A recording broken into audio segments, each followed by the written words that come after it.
What's happening, everybody? It's Olu. I'm here with FloTrack, and we're here at the Leap Fest Showcase, the 10th edition.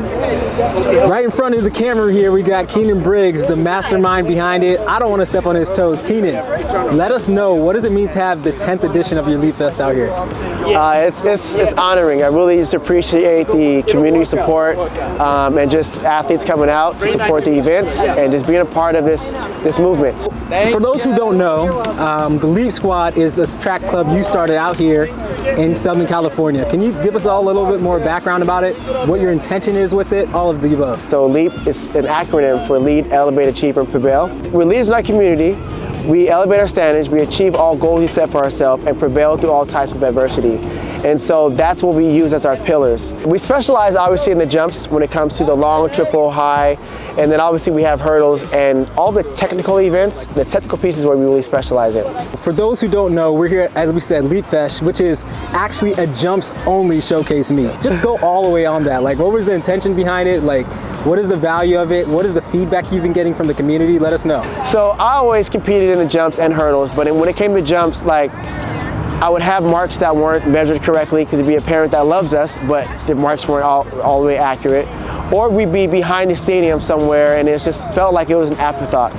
And so I was like, how can we bring more light to the field events, but also educate people, because I never saw triple jump until I was actually triple jumping. And so I said, you know, I want to be able to highlight the field events from youth all the way to pro, to have athletes see a professional jumper compete, see what that looks like, see what it sounds like, and help them continue their process, because it's a journey to get to the next level.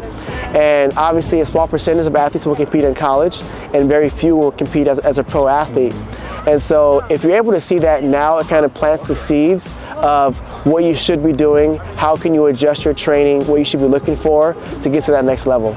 And you don't get that experience unless you're actually on the track, and this gives you that exact experience. Some of us who may have been following your progress for this past decade plus, we may know that you have a YouTube channel and you've been a long advocate and ambassador for the horizontal jumps.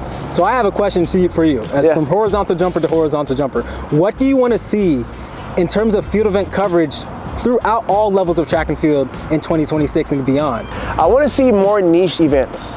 Right now, I think what we're running into is track and field is this great masterpiece. And the problem is you have so many things going on, it takes away from the exact events that are happening. I think what's missing in track and field right now is the storytelling of who's jumping, who's competing. And I think it's easier for the running events because there's so many layers of it. But in the jumps, like, you might have an athlete that has two fouls and that has to put a jump together, and they do, but we know their story. That jump seems much more impactful to you because you've known that they've been going through it for their whole career. So I think continuing to tell the story and have these niche events that are really going to highlight the field events. Jumper to jumper, I appreciate what you're doing. It means a lot for the community. We need to see it, because even though it's like you're boiling the small pot of water here in Southern California, the ripples go across the world, and we need more of this work out here. So I really appreciate that. Thank you so much. Of course.